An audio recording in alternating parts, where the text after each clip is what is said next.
The most expensive thing in the business is getting a new customer. So why would I keep spending money to get new customers when I can actually get someone a result? They're gonna be more than willing to pay me over again. So now I avoid that expense of getting a new customer, so I'm getting pure profit at that point. And so a lot of people's business doesn't last, right? Because they might get someone to pay them, but they don't get that person a result, so that person doesn't come back. And then they end up getting stressed and overwhelmed because they have to keep getting these new customers over and over again. And that's another big thing, right? Going from 0 to 10K, a lot of people think that, oh, I have to get a new customer every week, or, I got to keep getting new customers. Well, imagine if you get someone a result and it's recurring, now your revenue is accumulating versus you having to keep starting over every single month. Really getting that core offer down, copying a system that already works, that's enough to get you to 10K.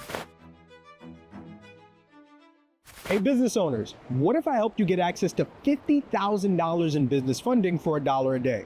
Would you be interested? Well, inside of my Credit Mastery community, you're going to be getting exclusive access to our in-depth training program that's worth tens of thousands of dollars to give you the exact strategies you need on how to restore your credit and on how to properly structure your business. You're also going to be getting access to a financial consultant with over a decade of experience in the funding space that'll help you reach your financial goals in half the time it would take if you were to do it on your own. And we're going to be giving you 2 coaching calls every week that'll give you the exact banks you need to go to get access to $50,000 to $100,000 in business funding. This is the same community that helped Pat get access to $50,000 in funding from Chase, help Alvin get access to $8,000 in funding from Amex, help Matt boost his personal credit score by 150 points, and help Donna delete a bankruptcy from her credit report. So if you're interested, click the link above or below this video to join now, and we'll see you on the other side of success. Let's go, family. Ladies and gentlemen, this is the Marvin Francois Show, your number one source for all things business, finance, and investing. And today is a very special day because our guest today is a corporate strategist turned entrepreneur, a systems wizard, and a business scaling expert extraordinaire. He's the founder of Systems Acceleration, a company responsible for helping entrepreneurs generate over $9 million in high-ticket sales, all while freeing themselves from the day-to-day grind of running a business. Whether he's telling his story of going from boardrooms to orchestrating 6-figure launches or hosting online masterclasses teaching the blueprint for scaling without stress, our guest's mission remains the same: to make success as an entrepreneur not just accessible, but inevitable. And today, he's here to do more of the same. Ladies and gentlemen, from Columbus, Ohio, I'm here with the one, the only, my guy, Mr. Adrian McGee. What's going on, family? How are you? Man, I'm doing great. I'm doing even better after that intro, hey, man. Marv, with the way Marv lighted up every time, man, it's like, whoo. I'm feeling great, though, bro. I'm feeling good. Most definitely, brother. You know I got to roll out the red carpet for entrepreneurial royalty. How are you, my good sir? I'm doing good, man. Just flew into New York today, straight from Columbus this morning. And, we looking to pour into the people today, man. A lot of value on the way today. 100%, man. I'm excited to have you on. You're a TMFS alum. I know we've sat down before. It was virtually. Yeah. And I had people knocking down my DMs. I had your team knocking down my DMs. I had people from high and low saying, it has to be in person. We got to run it back. It has to be in person. We have to run it back. And we're here now. So I'm excited to sit down because, man, you are the best at what you do. Like, there's really no other way to slice and dice it. So when we talk about business strategy and the systems and the tactics that goes into scaling a business effectively and efficiently, ain't nobody better than Adrian McGee, ladies and gentlemen. Ain't nobody better. Man, I appreciate that. So, yeah, man, I'm excited to get into this conversation. Before we do, for those who are unfamiliar, let's get them familiar. Who is Adrian McGee? Absolutely. So my name is Adrian McGee, also known as the Wizard. It's kind of a nickname that the community has given me. And what I do is I help businesses grow really fast. I come from corporate. And so in corporate, it's all about systems, processes, right? And so I spend my time in corporate doing that for different departments in our business. And I remember what happened, right? They had me do these things in corporate, and we were just doing it thinking that we're saving money, doing things effectively. And then all of a sudden I realized the work that we were doing was actually getting people laid off. Because we were systemizing the processes so well that they would just outsource it.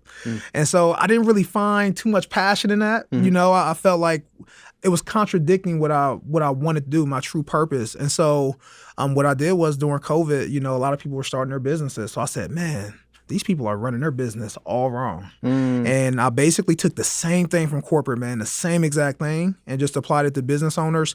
And so now we're in a place, man, we've served over 100 business owners over the past few years. Like you said, we generated over 9 million. We're going to hit actually 10 million in client sales this month, which is going to be fire.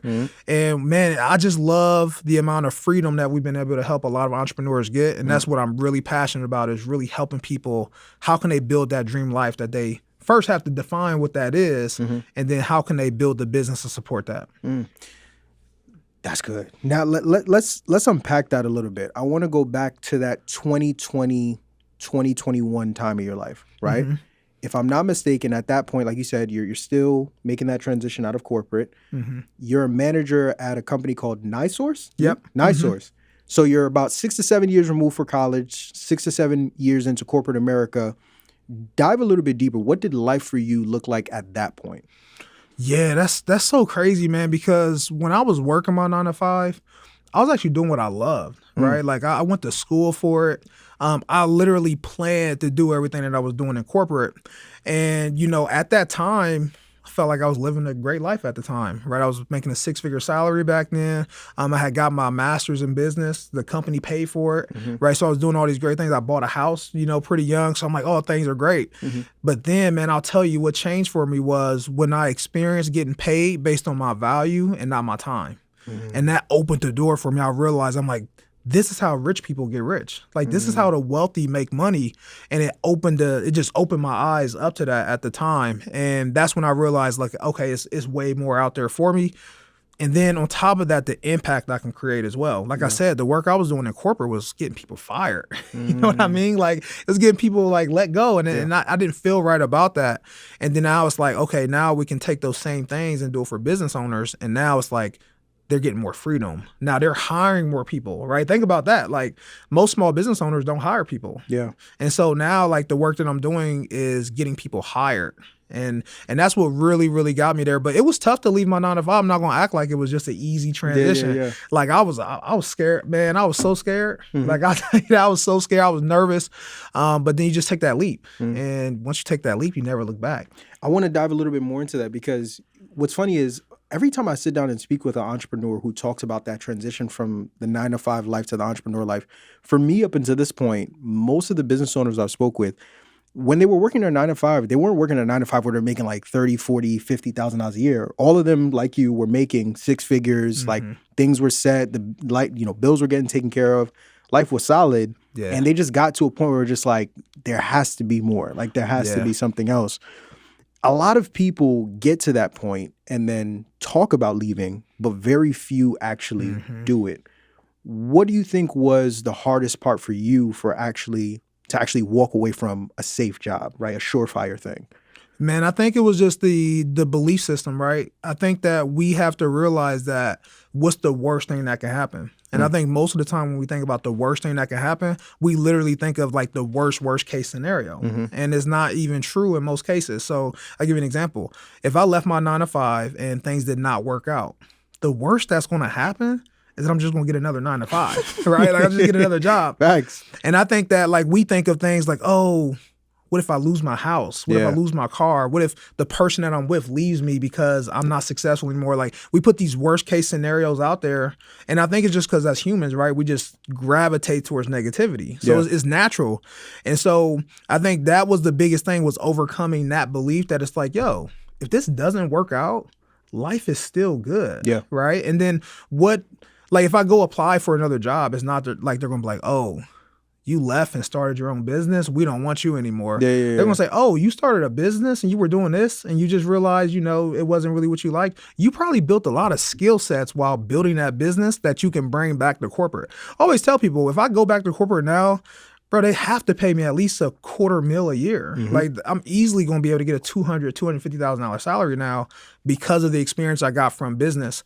I think that a lot of times when you talk about entrepreneurs that are really successful at their 9 to 5 and they transition, I think that they just realize the skill sets that they have built during that 9 to 5 are so easy to transfer to your own business. Yeah. And it actually puts you in a place where you can build a real business too, right? Like a lot of people miss like those foundational things that you do learn in college, right? Everyone talks about, oh, you don't need to go to college. I cannot believe how many people talk about and they're telling people don't go to college, right? Like I don't agree with that, because just because you're an entrepreneur, you got to think like you're the exception. You're not like, everyone is not built to be Facts. have a business. So I think that's what it's about, man. It's like, how do you leverage those foundational skills that you gained from previous experience, and how do you forward that and leverage it to basically get to the next goal, whatever that goal is? I love what you said at the top of that, where you said it starts with a belief system, because I think the biggest thing that keeps most aspiring entrepreneurs from taking that leap from 9 to 5 to going all in on their business is the what if, the mindset of what if. Well, what if this doesn't work? And like you said, what if the sky comes tumbling down and I'm not able to find another job? And it's like, well, what if we just flipped it, and instead of thinking about all the negative, think about the positive? Like, okay, what if I bet on myself and it turns out better than I ever could have imagined? But our mind doesn't go there, because like you said, people's natural inclination is to lean into negativity. I think another thing that in me listening to you break that down, another thing that comes to mind is, like you said, it's a thing of risk, right? Yeah. Where it's like, all right, where am I taking the bigger chance? Am I taking the bigger chance staying here and still making this $100,000 to $150,000 a year? Yeah. Or am I taking the bigger chance taking these skills that I've built at this $100,000 to $150,000 a year job and going and building multiple 6 to 7 figure business, and kind of people weigh the options between the two? Yeah. You've been on both sides of the coin. What do you think is riskier, staying at a good paying job that keeps the lights on, or taking that leap of faith and starting that business that may or may not work? Man, in my opinion, and this is what I learned in business, like one of my biggest lessons for 2024 going into 2025 is you have to build your business or whatever you want to do based on what you want, right? And so we talked about it a little bit earlier. Most people will build a business and then they'll design their life around that business. And that ends up coming with them working 12 hours a day. It comes with them not being able to go on vacation without the business folding, right? Because they built the business, like they built their life around that business. Whereas most people need to design their life. What do you want your life to look like, and build your business around that? Because there's a lot of people that can work their 9 to 5 and operate a business, and it works because it's aligned to what they want, right? Now, what I will say, now that I've experienced both sides though, me personally, I love where I'm at now because of the freedom. And it's not just about the financial freedom, it's about the time freedom. Yeah. The ability to do what you want. Like there's times I can cut my grass at 11 a.m. if I want to, right? And I don't do it because I do it just to find some peace. You know what I mean? And it's like I have that freedom. I can travel when I want to. I can do these things without really having to check in with anyone. So I always believe that it is better to build income where you don't have to trade your time for it, because we do live in a world of abundance, right? We live in a world where there's an unlimited amount of customers, there's an unlimited amount of money, right? Unlimited amount of opportunity. And so I'm not going to leverage the one thing that is limited in this universe, which is time, to go after things that are abundant. So irregardless of if you decide to work your 9 to 5 or get a business, you need to create a stream of income that does not rely on you trading your time for it, because again, it's the one thing that's limited. So I think everyone needs to figure out how can they create income that doesn't require them to work for it or work hard for it. That's good. You ultimately got to that point yourself when you took the leap. You leave your corporate job. You go all in on starting your business. This is once again 2020, 2021. When you first stepped into entrepreneurship full time, what was the biggest shock to your system at that time? What was the thing that made you go like, oh, we here. This is real. Man, it's so funny, bro, because I would say managing people is by far the hardest thing of business. Like people are so unpredictable. It is very important to make sure you get good people, because you don't have to be the best at what you do to create that type of business. You just got to be able to hire and bring the right people around, right? Who, not how. Yeah. And so what I realized was, one, cheap labor brings cheap results, just like anything. So if you think that you can go and get someone and pay, like you can go get a $2 per hour virtual assistant. Yeah, you can go do that. But let's look at the results that they create for you, through time. And it's okay to get started that way. But I would say that was the biggest shock. And then also people will cross you. Like it's funny, man, just literally, I didn't even share this, but like earlier this week, someone hacked into my school account and wiped everything. Like wiped the entire, like closed the account down. School hit me up and said, hey, someone did this. They changed your email. Then they tried to pull your affiliate payout. It was like $1,000 in affiliates I got from school. And they blocked it. School blocked it. But like that more than likely came from somebody that had the password. Like it was people. Right. And I think that like when we realize that managing people or being responsible for people's actions for your business is something that most people don't think of when they jump to entrepreneurship, because no one needs to build a business by themselves. If you do, you're going to be stressed, you're going to be overloaded. And in reality, you probably should have just stayed at your 9 to 5 if you were going to create that type of lifestyle. Because now you're taking on risk for what, right? Like you're probably still making the same amount of money. You might make more, but you're taking on this risk and getting no reward of freedom with that. So I would say that was the shock, like managing people, realizing that people will cross you, making sure that you do have systems in place to make sure people are doing the right things is huge. Most people don't have KPIs, key performance indicators, for the people that they hire. So the people that they hire don't know what success looks like. Right? Like they don't give them no process. They don't give them no SOPs. They give them none of this stuff. And then we wonder why people aren't successful when you hire them. You wonder why you have to hire someone every 2 or 3 months. It's because you're not giving them the proper resources and things to manage them appropriately. And if I would have did that at the beginning, I think my life would have been a lot easier when I became an entrepreneur. And I knew it, but it's so easier to tell somebody something than to do it for yourself, right? It's kind of like that person, that auto mechanic that like fixes everyone's car, but they got the most busted up car out there, right? So it's kind of like that. So that was the biggest shock, man. People, managing people is one of those things that even today, right? Like when you think about what most people struggle with is bringing on the right people on our team that they can trust, that can execute. And sometimes we got to question ourselves as CEOs, because your responsibility as a CEO is to create a vision and get other people to be on board with that vision and believe in it just as much as you. And if you don't do that, then you failed as a CEO. There's so much that you said there, especially, I think the foundation of what you said, you of course used people as an example, but the foundation of it being like a lot of the mistakes that get made earlier on as you're navigating this journey of entrepreneurship, whether it's putting the right people in position, leadership, having the right systems, knowing what to track, what not to track.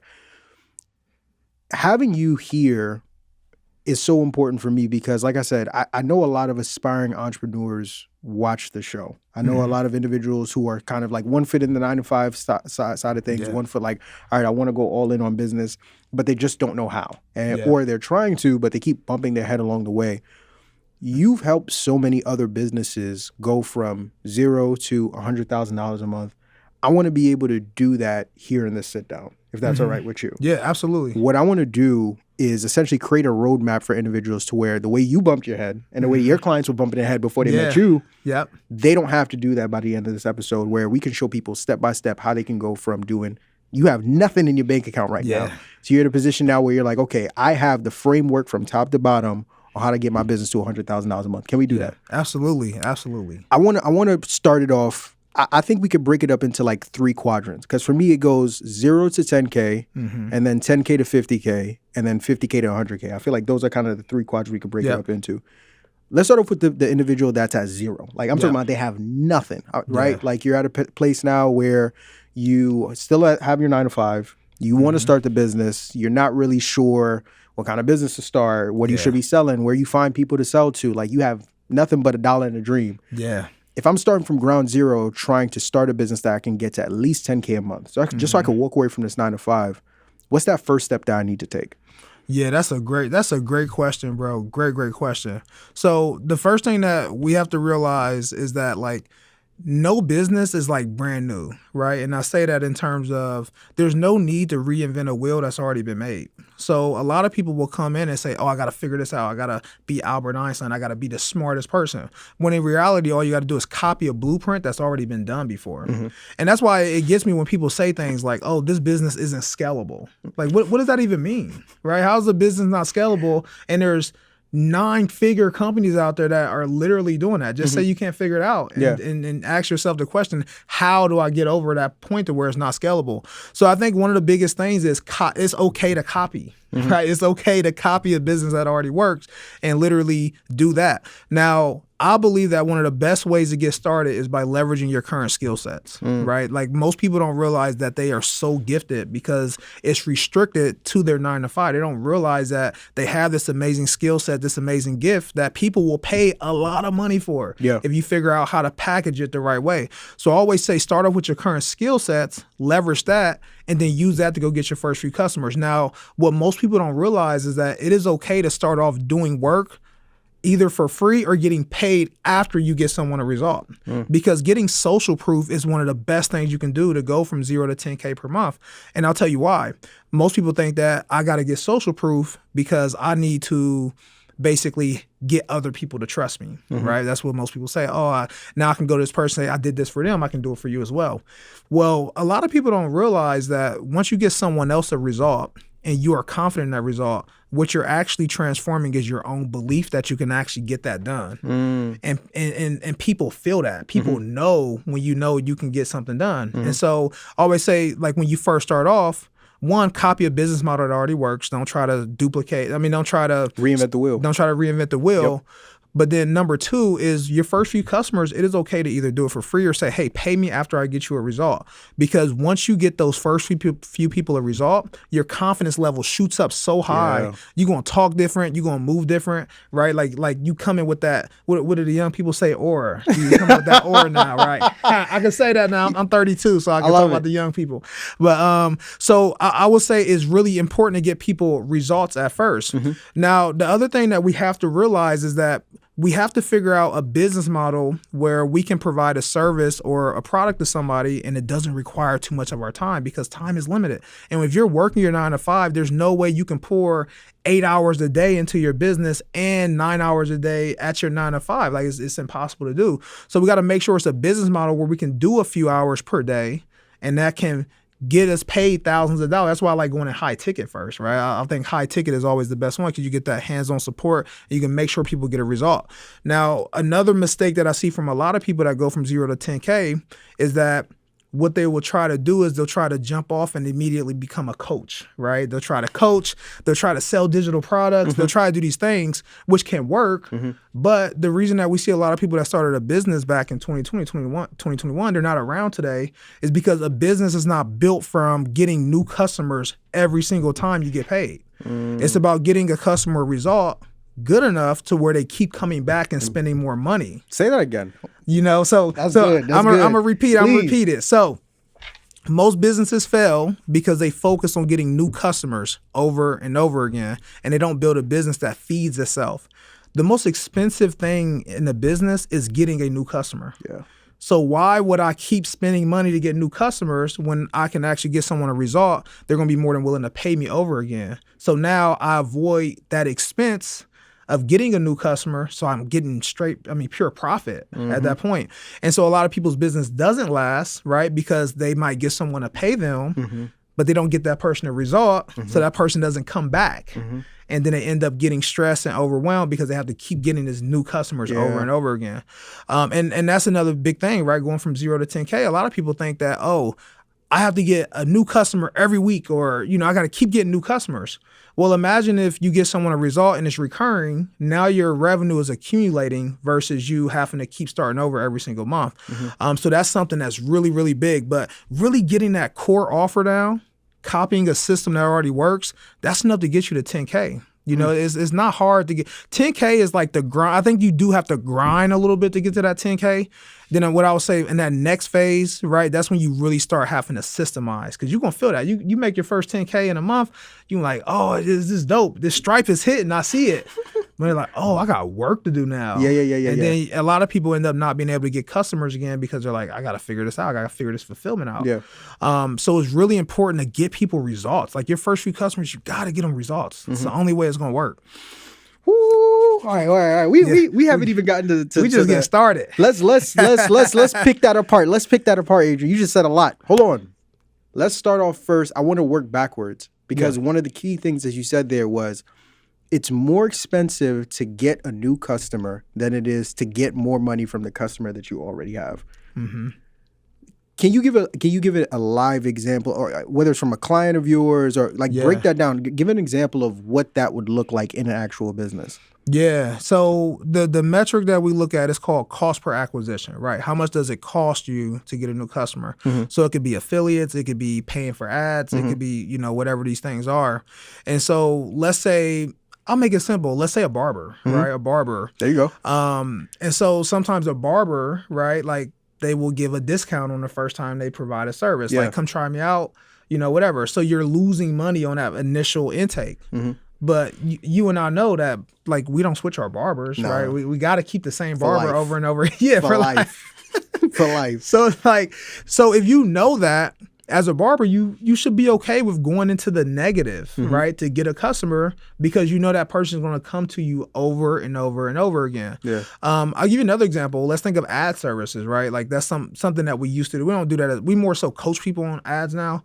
But like to get a customer that we can run ads for, we typically have to run ads, and it will cost us $2,000 to get someone to pay us like $5,000, right? So we're like eating like a big expense.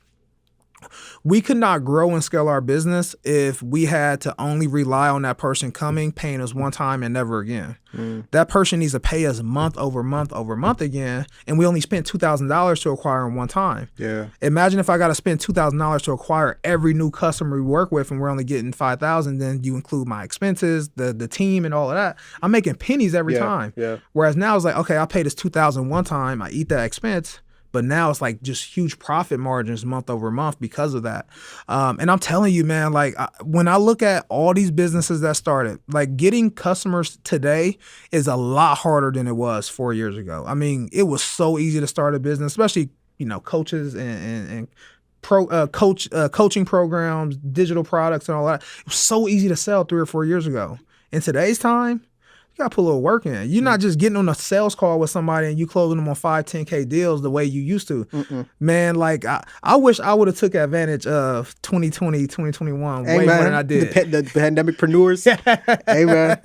Yeah, man. And the thing is, so many people were buying during that time and didn't get results. Yeah. So guess what? Not only did they impact it to the point where they're not buying from the person they bought from originally, they're like, I'm not buying from anyone. My trust is broken right now. Yeah. So, it's more stuff we have to get over, but that it still works. The times are just back to where they used to be, right? Before COVID. Now you have to spend money to get customers. Now you got to have multiple calls to get customers. And like, that's what we're seeing in today's time. But man, it's like, again, it goes back to that factor. If you build a business where you get a customer one time and they keep coming over and over again, you're on path to 7 figures easily. Easily. So we're trying to get from 0K to 10K. And a lot of the framework that you provided is, one, we want to make sure that we get as many results as early as possible. Has to happen, right? Not just for the sake of, marketing and be able to say, look at all these people out, but also for our own self-confidence. Yeah. So we get on that sales call, so that when we get on that Zoom, whatever, it's just like, I'm only talking, I know I can get you where you want to get to because I didn't help 10, 15, 20 other people just like you. Like, I know I can. Yeah. And more importantly, the key is, like you said, it's not just about, all right, I got to keep getting new people in. It's just like, no, if I only get 10 customers, how can I keep making money from these 10 customers over and over and over and over and over again? Yeah. What are some of the different ways that we can go about finding these individuals? Because I think at the 0 to 10K mark, most of us, we don't really have leads, right? Yeah. We don't have anybody to essentially sell to. We just got mama, auntie, sister in them in our contact list, and they're not my target. They're not my customer, right? Like, my mom does not want to buy my ad service, or she doesn't want me barbering her or any of those things. How do I find people that I can actually sell my thing to in the first place? Yeah, that's a great question, bro. And honestly, most people make the mistake because they don't realize that their first 10K month is literally in their network, right? And so, yeah, you're right. Maybe your mom and sister and them might not want to buy your services, but they probably know someone that could benefit from those services. Come on. And so a lot of times we think of, oh, I need to run ads. That's the first, like, I can't stand when a new entrepreneur come to me and they're like, yo, I'm ready to run ads. And I'm like, oh, have you sold this product before? And they're like, no, not yet. I'm like, okay, so you want to add gasoline to a fire that's not there, right? You want to add more traffic to a product that you're not even confident that you can deliver. And so now you're paying for people to leave you bad reviews. Like imagine building a business that way.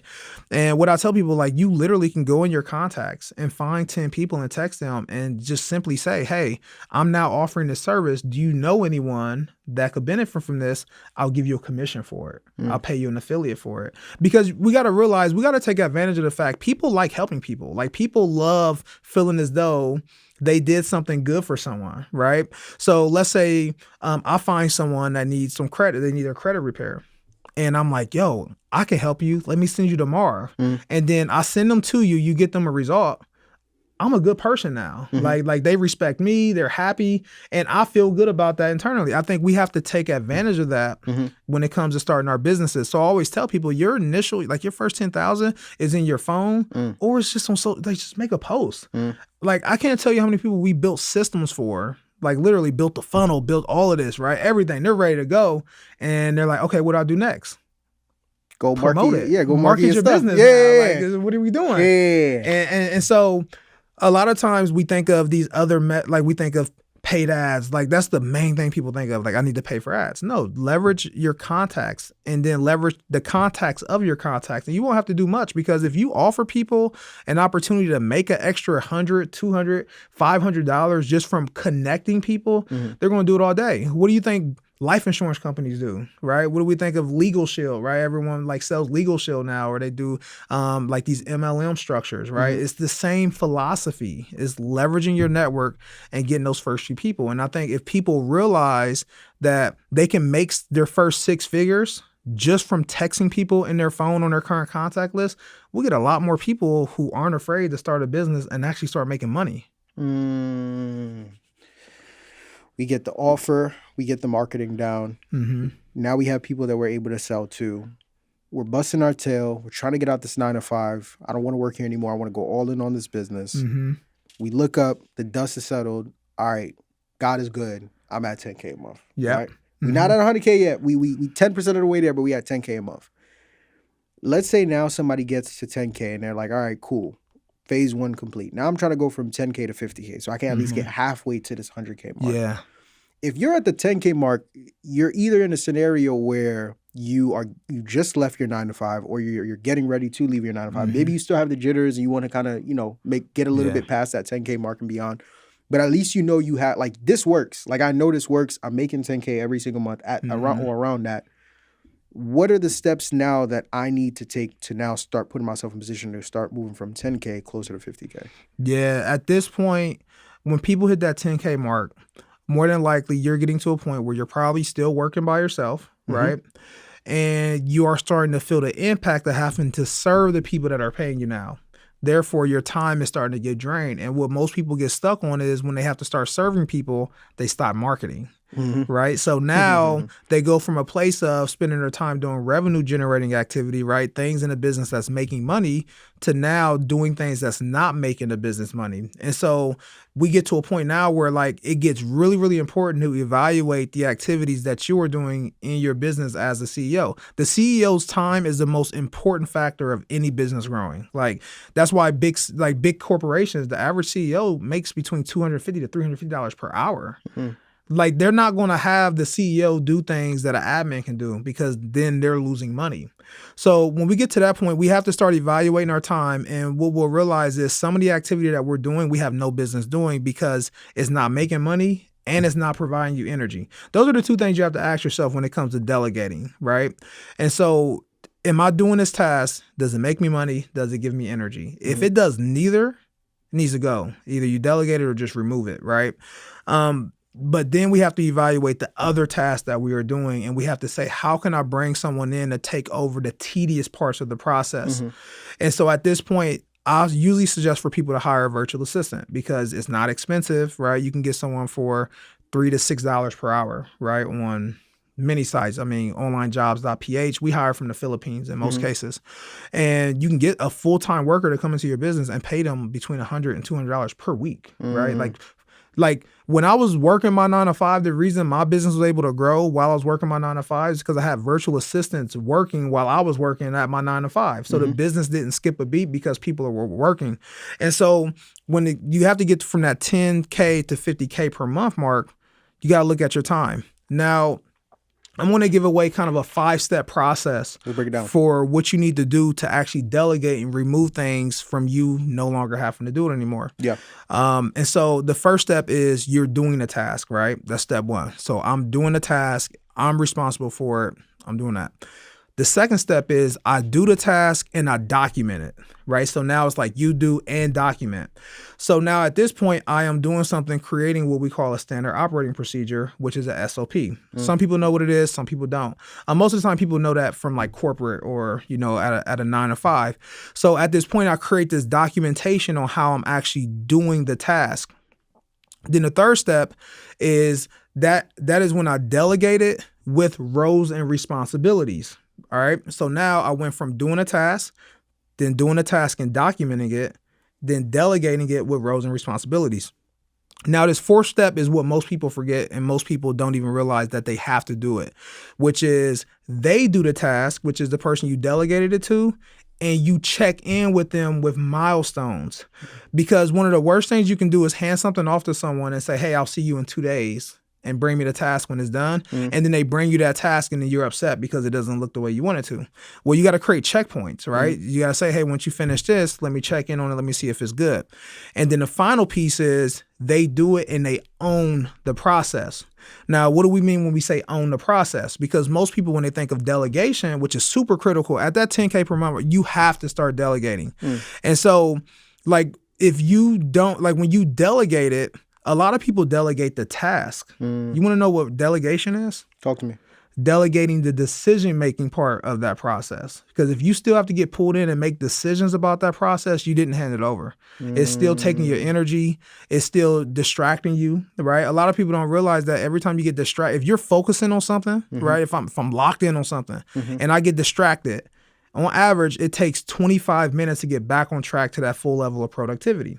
So a lot of people will say, oh, I was doing this task and I only got distracted for 5 minutes. No, that 5 minutes cost you about 25 minutes. And so if that happens 4 or 5 times, right? Now you just wiped away half your day when it comes to productivity. So one of the biggest things, man, is being able to hire and delegate at that point. And sometimes it is not about hiring someone. Like sometimes it's outsourcing things, right? Like you can bring in experts in certain components of the business and you can just outsource it, let them do it. People do funding, right? So a lot of people, what they'll do, a lot of people don't know that a lot of people that do funding aren't actually doing the funding. You better. Like You better shut down a lot of businesses right now, brother. Look, but it's true. It's true. It's true, right? Yeah. Like most of the people that are doing, like funding is something that takes time, right? Yeah. You got to call the banks, you got to do all these things, right? And so people don't realize that most of those people are giving away half of the succession fee, whatever they're making. Like let's say they charge someone 10%, they're giving away half of that to someone to actually do the fulfillment of it. But guess what? It's okay for them because it makes sense. If I can go get 10 people a week, there's no way I can fulfill 10 people per week. But if I outsource to people to handle that, then I can keep scaling and scaling. And then before you know it, we got 50K per month. You know? Let's break that down. Let's break this thing down.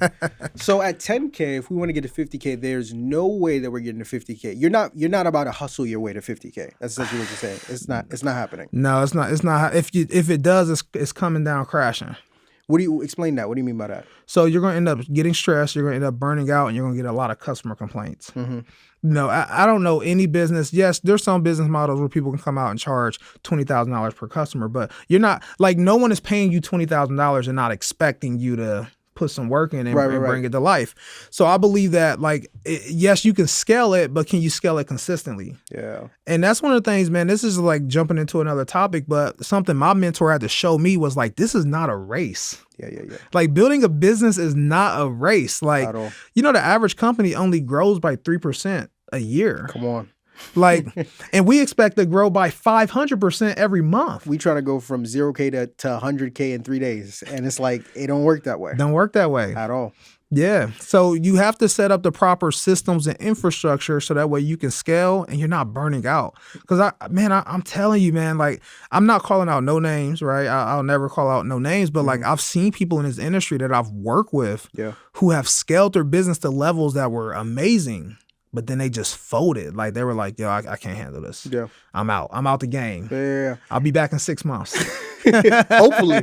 And a large part of that is because like, you know, and I'm sure you see this in business too, and we know this and we talk about this off air, but like you have to build a foundation strong enough to scale. Like people think scaling is, building the foundation is really where the business is made. Mm-hmm. Like you said, scaling is just putting gasoline on what already works. Yeah. The hard part is finding what works. Yeah. That part is the SOPs and the trial and error of figuring out fulfillment, all those other boring things that don't make it to Instagram. Everybody just thinks like, all right, I'm going to start a business. I'm going to pay Facebook $10,000. I'm a millionaire tomorrow. You lost your mind. You lost your damn mind. It just don't work that way, right? And a large part of that is building a team. So you said something great there about the fact that we have to prioritize building a team. And a common misbelief that some people here might think is like, well, damn, I'm still balancing my 9 to 5. I don't got nobody. I don't have money to pay somebody here in the States a salary. We don't have to, right? You can get somebody overseas. What would you say is a good starter team that you've seen? You've coached a lot of different businesses and a lot of different industries. Some of those key hires that you've seen across the board that I don't care if you cutting hair or cutting grass, you doing credit repair or you have an ads agency. These 1 or 2 or 2 or 3 hires are usually going to be the ones that help to free up your time to help you get to that 50K mark. Yeah, that's a great question, bro. I always say, think about a pilot, right? Yeah. When a pilot is flying a plane, who is the most important person outside of that pilot? Is it the flight attendant or his co-pilot? Co-pilot. There you go. Look, you were close. You were close. Yeah. It's the co-pilot, right? And so why is that? It's because the pilot can now focus on the thing that is most important, right? They don't have to manage all the buttons and stuff. The co-pilot does it. Yeah. And basically, you need someone that clears your schedule and clears your mind, right? That's the best. I got that from Dan Martell. And every growth strategist, anyone who helps businesses put systems in place and grow, they will all say the same thing. You need an executive admin. You need an executive admin because you got to there has to be a barrier between you and the outside world. Because if you allow everyone to hit you up, you responding to every message, we go back to that distraction rule, right? You get distracted, it takes 25 minutes for you to get back on course. And so if you have an executive admin that's like that barrier in between it, it allows you to focus and you have a clear mind. The other thing is there's so many tedious manual processes that are needed when you're growing your business, such as checking emails, scheduling people on your calendar, right? Even responding to people on social media, all these things, you have to remove those things off of your plate. So an executive admin is always my suggested first hire for people because now you have a clearer mind, which means you can work on the business instead of working in the business. Now, the next thing is once you have this executive admin in place, you're probably going to have to start needing a specialist. And anytime I look at who to hire, I always think of where am I spending my time and where do I have to free up that time? And a lot of people say, where do I start? Where do I start? I'm busy. I'm overrun in my business. All you need is a piece of paper and a pen. That's it. Just write down where are you spending your time at in the business. And so when you write down each one of those tasks, you have to ask yourself the simple question every single time. Does it make me money? Does it give me energy? If the answer is no for both of those, got to get rid of it. They have to go. And so what you'll realize is you need a specialist to come in at that point. So let's say you're a plumber, right? You're a plumber. And you bring this executive admin in. So now you're free now you can go and actually focus on plumbing and also the important things in the business. Well, the most important thing that you're probably going to need next is another plumber, right? So that way you can take more jobs, you can outsource it and pretty much middleman it. Now, what will happen, and it depends on the business model, One of the most important positions I believe people need to hire is what we call an operations manager or a client success manager, either or. And those people are responsible for getting your customers results, making sure that they are taken care of. So as soon as they pay that invoice, what does the onboarding process look like?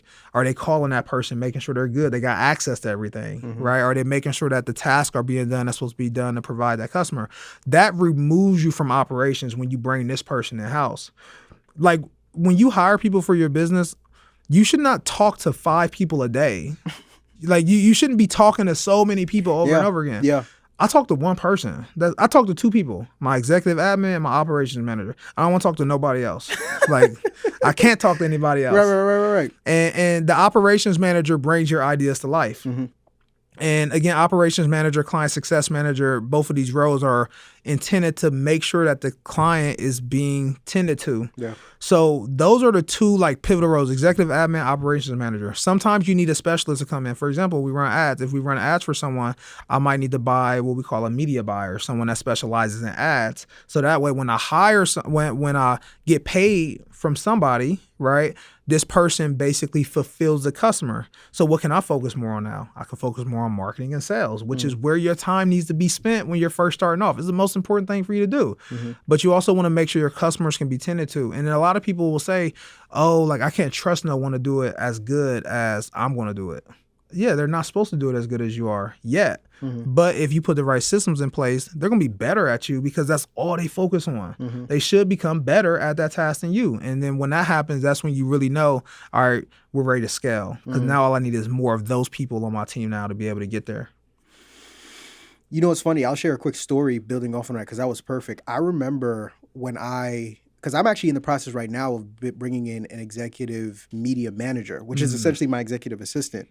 So for months, my business partner, he was nagging me. He was like, yo, you have to bring this person in. And I was just like, I'm the type, I struggle with getting in a CEO mindset, even at my stage in business, because I love the hands-on feel of the business because it makes me feel, it feels good. But in actuality, just because it feels one way doesn't mean it's actually helping the business get to where I want to get to.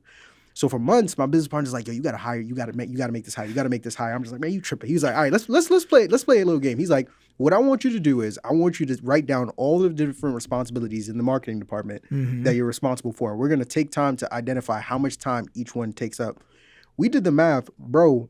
All these different activities that I would be able to outsource to my executive media manager was taking up 120 hours every single month. That's crazy. We're going to be able to bring this person onto the team for anywhere between $1,000 to $1,200 because we hired them overseas. So that means that for just a rack a month, I just opened up 112. Do you know what I could do? I could do another Adrian McGee interview. You understand?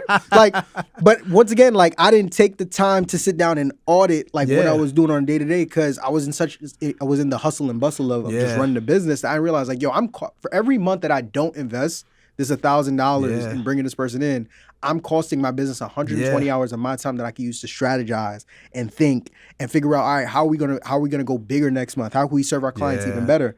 And I think that's the thought work that a lot of people kind of avoid. So man, if there's anyone who appreciates what you just said, brother, it's me because it's real, bro. I love that. I love that. And it's the stuff that's not sexy, right? Yeah. Like this isn't stuff that people want to talk about. They don't want to hear it. They don't realize how important it is. Yeah. And then what ends up happening is once they've been running this for a few years, then I can't tell you how many people I've had a conversation with. They're like, yo, I want to work with you. I'm like, okay, solid.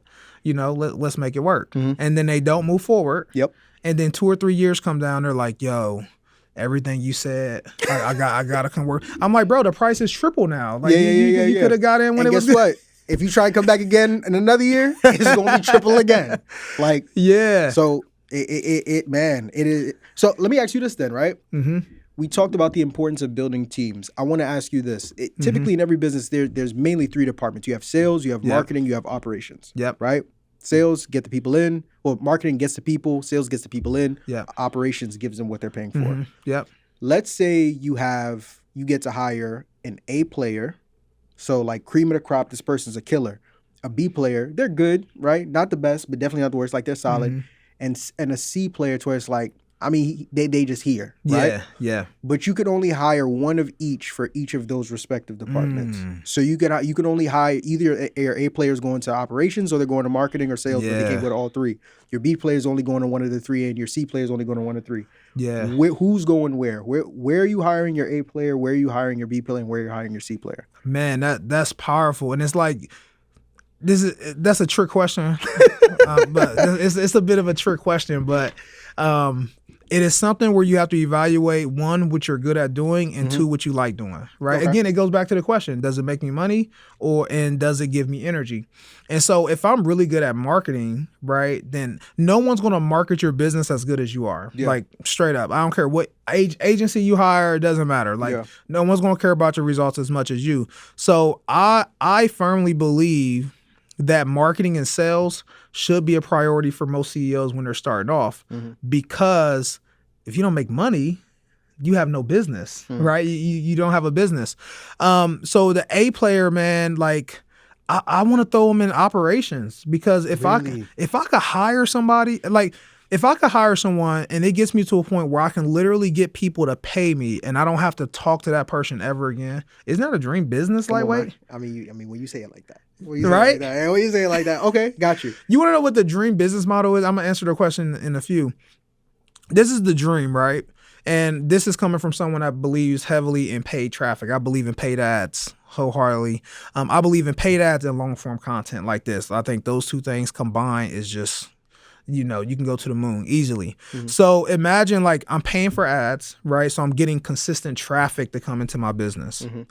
And then I have a sales rep or a closer that takes that traffic and closes those deals for me. And then I have an operations manager or a client success manager that fulfills those clients. What am I doing as a CEO? I can literally think and focus on the business now because all these things are being taken care of. So I'm glad you asked the question of like where you would place them, but I would throw the A player in operations. I would throw the B player in sales. And then I would throw the C player in marketing just to help me with like tedious tasks that I don't want to do. Right. That's good. That's what I would do. But it's so funny, man, because like I got to give a shout out to my coach, Elijah Bowie, because he teaches us how to like one-to-many selling is just one-to-many selling. Like when you can put yourself in a place where you can go in front of your audience, right? Like it doesn't have to be a lot of people, right? I could, this is another topic, but like my current like webinars and one-to-many selling events that we do now, bro, it's like 15 to 20 people in it. But we're closing like 25% of people in the room on high ticket deals because we're getting the right people. We're getting the right people in the room. Right. And so once you master that, it makes sales so much easier, man. Like when people talk to our sales reps, it's like layups every single time because they're so nurtured. Like I don't want my sales reps to get into a battle every time they got to get someone to close a deal. I want them to be nurtured. I want them to know what the solution is. I want them to be bought into the solution. So then it's just logistics after that. But man, if you focus on those three pieces, right? Marketing, sales, and fulfillment. If you can clear yourself from all of those, man, life is good. Life is good. And you know what the issue is with most people is that they will start another business before that's handled. And then they're stretching themselves thin. So now they're operating marketing and sales in two different businesses or two different offers. It's not even about different businesses. It's about your offer. Bro, I can't tell you how many people have 3, 4. Like one of the first things we do when we clean up a business is we come in and they have like 8 offers and we wipe half of them away. We're like, bro, we got 3. Let's move it to 3 and let's create a clear extension plan where it's like, okay, they buy this first product. Once they buy this, they go to the next and then they go to the next.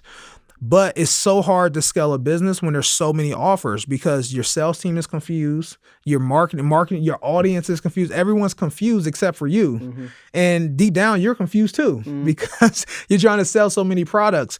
And once you can really understand, like I have this ideal client, I have a single solution for this client, you can scale to 7 figures serving one type of person. I don't think people realize how big like this planet is, right? Like me and you could sell the same thing and be in this small area in Brooklyn, and we both can build a 7-figure business only serving Brooklyn because there's so many people here that need our products and services. But what we feel is though, oh, that got a little hard. This part got hard, so let me go see where the grass is greener, and not realizing what did it take to get that grass green on the other side. We don't know. But when you jump over there and you try to test it out, you're going to quickly realize there's the same struggles over there was the same ones over here. You should have just doubled down on what you was doing in the first place. That's a perfect segue, because we talked about getting from 10 to 50K. Let's say we did everything you talked about and we're at 50K. Mm-hmm. If you're doing 50K a month, in my opinion, I think that's one of the most dangerous places to be as a business owner for what you just said. There's a bunch of reasons, but one of the biggest reasons is shiny object syndrome. Yeah. Because at 50, if you're doing 50K a month, your business is doing roughly about like $600,000 a year gross. Mm-hmm. We don't have to get like profit margins and everything else like that. At that point, you're not working at your job anymore. Like it's over. You're all in on your business. You got yourself a nice team. And if you have like an online business, especially, and you're doing 50K a month, hey man, like as long as you got your system and stuff right, hold on. Like life a little different. I'm chilling. I got my feet up. I still gotta work. I still gotta make content. I gotta do whatever. But I'm not losing sleep. I'm not stressing like that. I still gotta grind and put myself out there. But like I'm not looking around. Like life is good. This is my little night. And where it gets dangerous is now you're like, all right, cool. I want me more money. Yeah. Instead of doing more of what's already working. Mm-hmm. Oh, you want me to be an affiliate? Yeah, I'll come over here. Oh, you want me to, we're going to start to open this brick and mortar? All right, we could go ahead and start. So now all these different things start coming at us. And before you know it, we went from a business that was well on its way to getting to 100K on its own to now we're juggling 18 different things. We're stressed out the wazoo. We're losing money now because our attention, our efforts are being divided. And it's just a mess. Yeah. I'm curious to know for you, for us to now get from that 50K to 100K mark, why is it that so many entrepreneurs from your experience get stuck at 50,000 and struggle to get to that $100,000 a month mark? Yeah, what I see most of the time is that they are not getting people to buy from them over and over again. I know we talked about that a little bit earlier, but like 50K per month, you might get, let's say you get to 50K per month, you got 50 customers. You got to try to retain at least 20 of those customers to really scale this thing to the moon. The issue is what we see is that, one, people aren't making offers to those people that they served, or they didn't get them a good enough result to have them pay. And we have to realize as a business owner, we're in a game of solving problems. Once you solve one problem, what else happens? Another problem appears because you solved that one problem in the first place. And these people want to buy from you. They already trust you. They believe in you, right? They've already spent money. They don't want to go anywhere else. And they are waiting for you to make an offer to them. But most people don't make another offer, and they end up losing that person to somebody else. Yeah. And that is where the issues really happen. And that's what I see even with our biggest clients. Our biggest clients that we see, like a lot of people think I come into these businesses and I come in and I launch brand new things. I don't launch anything brand new. I literally reactivate the people that are already there. The biggest pool of money, the biggest pot of money for a business is their current customers. Even if it's someone that paid you a year or 2 years ago. And if we double down on serving this one person and extending them to the next level, it becomes really easier to serve that person over and over again. Like business is simple. It's not easy, but it's simple. And you have to be able to build an infrastructure that's just rinse and repeat every single time. It becomes very hard to hire people if we're serving customers in a different way every time a new customer comes. Imagine being able to have a person on your team and they're literally doing the same thing for every single customer. Less mistakes are going to happen. Less complaints are going to happen. And you start to really experience that freedom. And so that's one of the biggest things. Another thing that I see with a lot of people is that their organic traffic runs out. So they don't really maximize paid ads or paid traffic. Because organic traffic, yeah, you can grow really fast with organic traffic, but what I don't like is you can't control that algorithm. And when I say control that algorithm, I'm not even talking about eyeballs. I'm talking about the quality of the eyeballs. And so, yeah, we see these people go viral. Like I will tell you, like I've seen people with 500,000, 1 million followers, and like they make 10K a month. Why is that? It's because the people that they are attracting are not quality people. And that's why we see we're in a new space now. And remember, I said this in 2025. I don't know what it's going to look like years from now. But like people used to brag about cheap leads. Like, oh, I'm getting these leads on Facebook for $2 or $3 a lead. And they're not buying anything. Like they're like these people aren't buying nothing. They're cheap. They're cheap leads for a reason. For a reason. Yeah. And I really had to experience that this year because like on our campaigns we run now, these leads are $25 to $30 a lead, bro. They're so, it seems as though they're expensive, but like I was talking to Marquell Russell yesterday. We were talking yesterday and we were talking, he's like, what does that even mean that it's expensive? How much can you afford per lead? Because yeah, this lead might cost you $25, $30, but let's say you're making $100 for every lead that comes in, then that makes sense to spend that much. And so what we see is a lot of times people will scale organically, right? They're making content, they're going viral, people are coming in, but the quality is so watered down and washed down because all Facebook and Instagram cares about is people staying on their platform, right? It's like Facebook and Instagram are a for-profit company. I think people forget that. And so you wonder why you drop a flyer and you get like 2 or 3 likes and no one sees it. It's because Facebook and Instagram, they're like, yo, you're trying to sell on our platform. You're taking people off of our platform. Oh, we can't let too many people see that. But what they will say is, oh, you want to pay us to put your content in front of people? Oh yeah, we'll run that all day. Let's do it. So I think like that 50 to 100K mark is what I see is like you really need to master paid traffic. It doesn't have to be paid ads. It can be paying for podcasts. It can be paying for like these different channels to really get in front of a quality audience. And once you get a quality audience, it becomes much, much easier to scale. And it's not just about like a lot of people think that it's about the sell. It's not about the sell. This person is better quality, so you're more likely to get them a result. Yeah. And then again, we got that cycle. Now your business is feeding itself. What do you think? Because paid ads is such a sticky conversation. I remember the last time we sat down, I kind of talked to you about some of the, me and you were on the opposite sides of the spectrum. So you were a paid guy. You were a paid guy a paid ads guy that didn't really like organic, and I was the organic guy that didn't really like paid. But then just through natural navigation of this journey of business, it's not an or. We both learned it's not an or conversation. It's an and that they work together. Yep.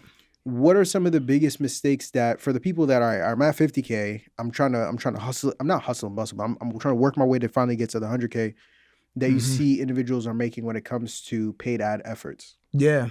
Yeah, it's tracking, right? Because a lot of people will run paid ads and they don't know what the numbers are doing. They don't know where that person is coming from. And I don't want to get too complicated, but there's this thing called UTM parameters, right? And what that is it's a way to basically get the source of where your traffic's coming from.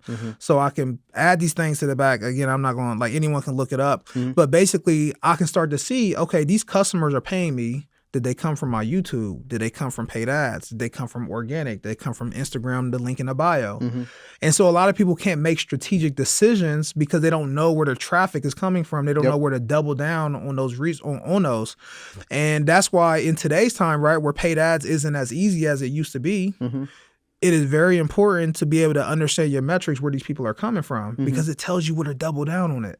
And I can't tell you how many people think that their ads are doing well. They're like, oh, my ads are killing it. It's going crazy. And then we go pull up a software like Hyros that basically shows us where the things are coming from. And it's like, yo, this ad is negative by like 10,000 a month. It's actually losing a lot of money. And you keep spending more money because you think that's where it's coming from. But in reality, I look at your YouTube channel, the good leads are coming from your YouTube channel. So what does that tell you? You need to put more effort into the YouTube. You need to put more effort into making content. That's where you need to spend money. And maybe you need to spend money on YouTube ads. So the biggest struggle I see with scaling ads is just knowing if they're working or not, because people don't know how to look at the data. You know, what I love so much about sitting with business strategists like yourself that actually coach businesses from all walks of entrepreneurship, from brick and mortars to online service providers and beyond, is as a coach, I'm sure you have a blueprint that I'm sure you pretty much give to the grand majority of your clients. But then you have client A and client B. You'll give client A and client B same blueprint, same tools, same resource, same roadmap. Tell them, all right, cool, go run the play. Then you have client A come back, hey man, we just did double what we did, last year. Thank you so much, I appreciate it. Client B, it's not working. What's going on? For a lot of the entrepreneurs that you've helped scale, what have you seen to be the big difference between the ones who take the game, like what we're talking about right now, and win versus the ones who don't? I would say the ones who are consistent enough to keep doing it even when it's not working. Because like no matter what we do, the first time you do it, it's going to suck. It's not going to work out perfectly at all every single time. And so what most people do, right, is they do it that first time, it doesn't work. And then what do? They say, oh, let me try something else. Let me try something new. But what they should have done is looked at the lessons that were gathered from that first go around and then apply those lessons to do them again. And you keep running that cycle over and over again. I can't tell you how many people will literally do something like run a challenge or run a 5-day webinar and get these crazy results. Like I'm talking like spend 10,000 and make 150,000, right? And we're like, okay, perfect. They're like, what do I do next? What do you mean? What do you next? Do it again. What are we doing? What do you mean? What do you do next? Do the same thing over and over again. Like, bro, I can't, like, it's so funny because we're like, just from personal experience, like I'm running these 2-day intensives right now. It's a new model that I'm just trying out. So we run these master classes where we spend 2 days with people and then we essentially make an offer to those people. And I'm doing this every week. I've been doing it for the past 4 weeks and it's printing cash, bro. It's killing it. I am not changing anything, bro. I'm not changing the copy. I'm not changing my ads. I'm not changing my presentation. My presentation is the same every single week because it's proven to work. I'm not going to change something that's proven to work. And so what I see with people who struggle versus people who are able to stay are growing is just consistency. That's literally the difference, because what I can tell you is that every strategy works. Like every strategy, webinars work, high ticket sell, like VSLs work, low ticket work. They all work. It's just a matter of who's staying consistent with it and who's actually using a strategy that's aligned to their life. Again, we go back to this thing. Everyone talks about, I want the play. Give me the play. What's the play? What's the play? What's the principle? Right? Because principles last forever. Plays last for maybe a season, if that. Maybe like a day or two. Day or two. Right. And then they run dry because everyone starts running a play and then the plays are gone. So that's what I see, man. It's like the principles of business is to rinse and repeat. Do the same thing. Oh, if it's working, do more of what's working. Don't try stuff new if you don't have to. And that's the difference. That is literally the difference between who I see go from 50K to 400K a month to people who just stay at 50K, might hit that 100K every once in a while. To second that, it's funny because it kind of goes to what you and I were talking about off air, but it's like, I think there are certain entrepreneurs that get it confused and need to understand that, to your point, business is not a game of novelty, of like newness. Like everyone gets obsessed with new. It's just like, yo, and I'm sure you could attest to this. Like, I'm sure you enjoy the overview of the business, but a lot of the day-to-day stuff, I'm sure you do, like, bro, it's boring. Because you're doing the same things over and over and over and over again. But it's like, we don't do these things because they're fun and exciting. Right. We do it because, like you said, it's going to print money. Right. But this game of business and whatever you do, I don't care if you're a barber, landlord, I don't care if you have an online service provider business. It's just about doing the thing works for a ridiculous amount of time and then making small improvements along the way if it's necessary. Like even me with this podcast, like I just said, 100K subscribers recently. I get a lot of people who have business podcasts as well, and they're kind of like what's the secret? Or how, like they sit down, their eyes get big. Like I'm about to tell them, like, you just got to run this, and you got to go over here and hit this, and boom, you're gonna hit 100K. I'm like, the secret is you have a podcast for nearly a decade, and you make an episode every single week, and every week you sit down and you watch that episode and you say, if there was one thing that I can make better, what is it? You make that thing better and say, all right, I'm gonna do it again next week. And you do that for years, and maybe something good will happen at the end. But nobody wants that answer. Everybody wants like the sexy, like, oh, bro, it takes 30 days. Like it's only going to take 15 minutes. You just got to hit this person up, text that. And bro, it never works that way. Never works that way. And 9.9 times out of 10, the people who find themselves chasing that are the ones, like you said, are running in circles and are never able to grow their business because they never had the discipline to say, like, yo, let me just sit my ass down and just embrace the boring work that goes into actually building a scalable and sustainable business. Yeah, man, that's so real, man, because like you have to be okay. And I remember I asked you to play on YouTube. You told me that, but the thing is, like, I understood what you said. I'm like, yeah, you're right. Like, I'm bro, you just gotta be consistent, consistent. And I was like, that's so true, but it's not what people want to hear because it's not sexy, but it's the truth. And like, and you gotta like be in this thing for, like, you gotta really love what you do for this to work. Like, I ask my coach all the time, and he always reminds me, like, don't go into like a sales event, right? Like a webinar or a challenge, and just literally thinking about, I'm going to make this much money. It's like, no, you go into that presentation understanding that you have to show up as the best version of yourself and do what you do best. And the dollars are going to come just from doing that. And I think when we think about the dollars, right, that's all we think about. Like, that's not enough to keep us going, right? Like, when things get hard, things are always going to get hard in business. It doesn't matter what business you're doing, what strategy you're running. Like, there will be moments where things will get hard. And what most people do is when the things get hard, they say, let me go find something else. But what good people, they say is, okay, why is this hard? How can I overcome this being hard? And a lot of people don't realize all you have to do is ask someone that already overcame it. That's the most simple. That is literally the best advice that I've ever gotten was, why are you trying to figure this out? This person already did it. Just go ask them. What did they do? And you'll easily find a resolution to it. I think I learned this from like Alex Hormozy, just listening to him. He's like, you have to figure out what you're in the business of doing. Yeah. Right? So like a lot of people say, the example he used was like an electrician. He's like, a lot of electricians, like when they're building like, a company that provides those services, they always think, okay, how can I be the best at providing this service? But that's not what you're really in the business of doing, because if you ask anyone who started a company that does that service, they'll tell you that the hardest thing is finding good electricians. So you're not in the business of, providing that service. Yeah. You're in the business of finding good electricians. And then the example he said was like, he's like, okay, so he asked this person, he's like, how much do you make whenever you bring a good electrician in? Mm-hmm. The guy says, I make about $300,000 profit per year. So then he asked him, he's like, okay, so what are you doing to get electricians? He's like, oh, we do a $500 referral. So we do a $500 referral, right? And so Alex Hormozy's like, so you have something that brings you $300,000 a year and you choose to give away a $500 referral and you wonder why you can't find good people. Mm-hmm. Bro, business is simple, bro. It's simple, bro. It's simple. And a lot of times we have the answer staring right back at us. And we're just like, nah, I can't be it, man. It gotta be something else, man. Is that my play? That's my play. We're never gonna run that play. But bro, a lot of times, bro, it's right in front of us. Right? Yeah. This has been such a insightful conversation, man.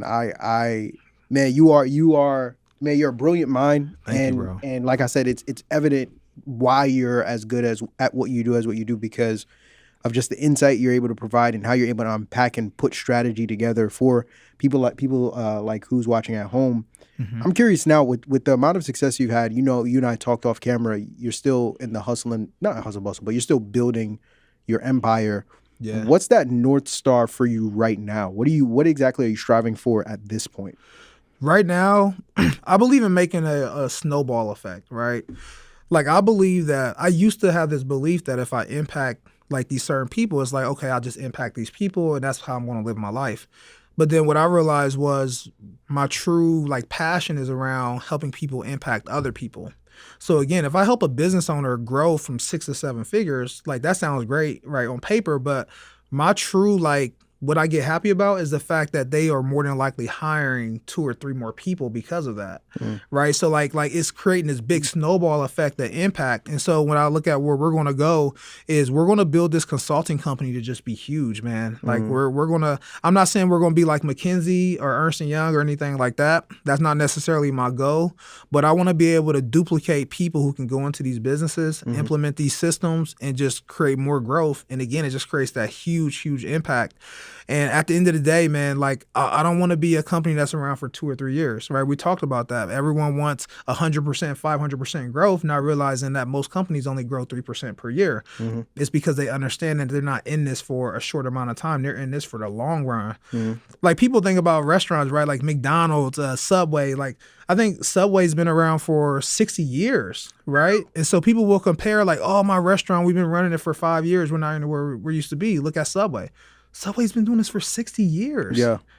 And so I just want to help more people understand that like business is business. And even though it seems like we're doing it for fun, even though people are doing it for the flash and things like that, right? And I say this, but like my client bought me this, right? Like my one of my closest friends, actually it is my closest friend now, just because, bro, I put systems in this business that made him millions, right? So he's like, bro, I got you. You know what I mean? And I think we jump into this game, we see these people doing it for these reasons, but when we think about it, like, yo, we're here for long-term sustainability, something you can pass down for generations. You know how many businesses die when the owner dies?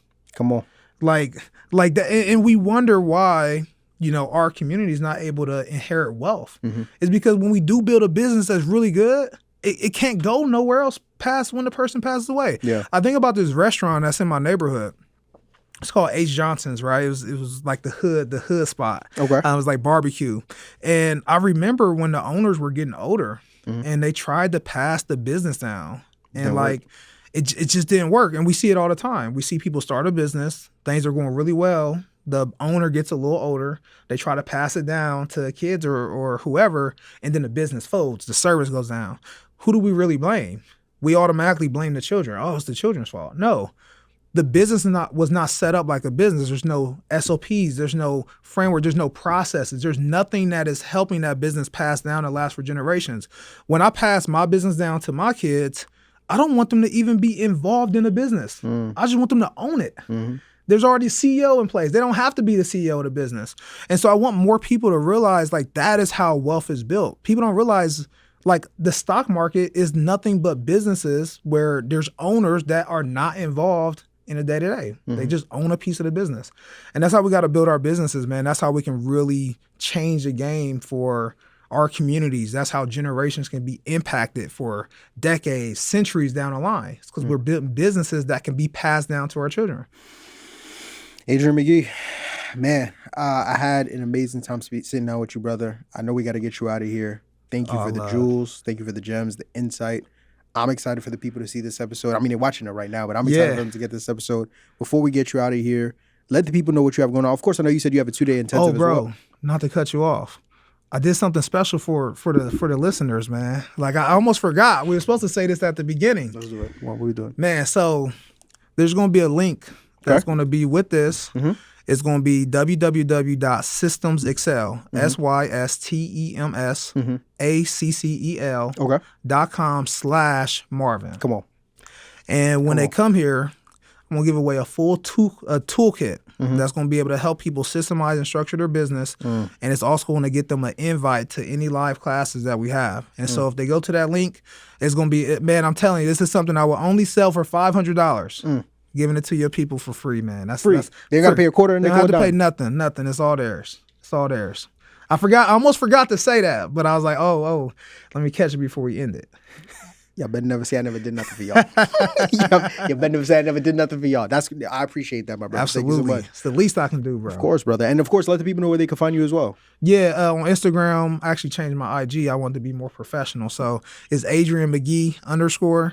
And then on YouTube, it's Adrian McGee as well. I love it. Listen, Adrian, thank you once again for coming on. And thank each and every single one of you guys for showing up to this episode. And if you haven't already, what are you doing? Take a second, take a minute, take an hour out of your day right here, right now to go ahead, hit that like button. Tell a friend to come back and rewatch this episode again.